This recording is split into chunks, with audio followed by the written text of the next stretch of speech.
दुन्दुभिनिराद नामक दैत्य का व्यग्र रूप से शिव भक्त पर आक्रमण करने का विचार और शिव द्वारा उनका वध।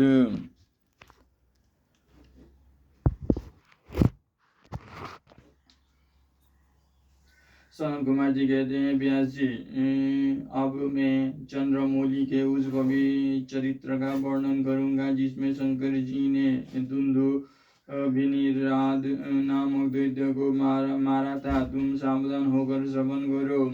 तीन पुत्र महाबली हिरण्यक्ष के विष्णु द्वारा मारे जाने पर दिति को बहुत दुख हुआ।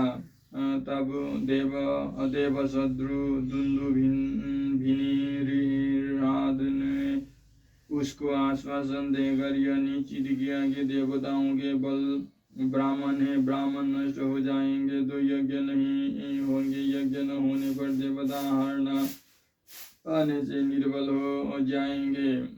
तब मैं उन पर सहज ही विजय पालूंगा। यो विचार कर वो ब्राह्मणों को मारने लगा। ब्राह्मणों का प्रधान स्थान वाराणसी है, यह सोच कर वो काशी पहुंचा और बनकर संविदा लेते हुए जल में जलचर बनकर स्नान करते हुए वो रात में व्याघ्र बनकर सोते हुए ब्राह्मणों को खाने लगा। एक बार शिवरात्रि के अवसर पर एक भक्त अपनी पर्णशाला में देवाधिदेव शंकर का पूजन करके ध्यानस्थ बैठा था।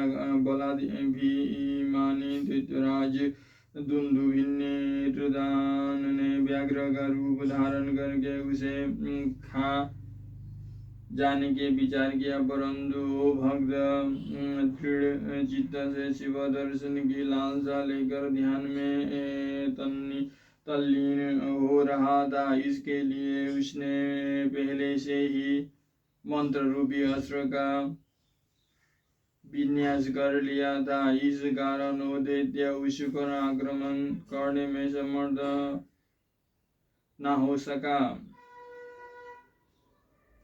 इस सर्वव्यापी भगवान शंभु को उस दुष्ट रूप वाले दैत्य के अभिप्राय का पता लग गया। तब शंकर ने उसे मार डालने के विचार किया। इतने में जो ही उस दैत्य ने व्याघ्र रूप से उस भक्तों को अपना ग्रास बनाना चाहा, त्यो ही जगत की रक्षा के लिए मनुष्य रूप तथा भक्त रक्षण में कुशल बुद्धि वाले त्रिलोचन भगवान शंकर वहां प्रकट हो गए और उसे बगल में दबोच कर उसके सिर पर वज्र से ही कठोर घूसे से प्रहार किया। उस मुष्टि प्रहार से तथा काक में दबोचने से वो व्याघ्र अत्यंत व्यथित हो गया और अपनी दहाड़ से पृथ्वी तथा आकाश को कपता हुआ मृत्यु का ग्रास बन गया। उस भयंकर शब्द को सुनकर तब शिवों का हृदय कांप उठा। वे रात में ही उस शब्द का अनुसरण करते हुए उस स्थान पर आ पहुंचे। वहां परमेश्वर शिव को बगल में उस पापी को दबाए वे देखकर सब लोग उनके चरणों में पड़ गए और जय जयकार करते हुए उनको स्तुति करने लगे। तदनंतर महेश्वर ने कहा, जो मनुष्य यहाँ आकर श्रद्धापूर्वक मेरे इस रूप का दर्शन करेगा, निस्संदेह मैं उसके सारे उपद्रवों को नष्ट कर दूंगा। जो मानव मेरे इस चरित्र को सुनकर और हृदय में मेरे इस लिंग का स्मरण करके संग्राम में प्रवेश करेगा, उसे अवश्य विजय की प्राप्ति होगी।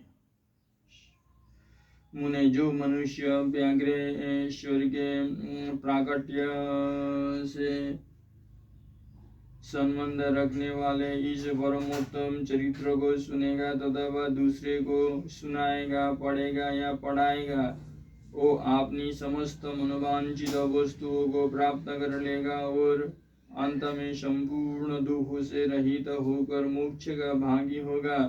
शिव लीला संबंधी अमृतमय अक्षरों से परिपूर्ण यह अनुपम आख्यान स्वर्ग, यश और आयु का देने वाला तथा पुत्र की वृद्धि करने वाला है।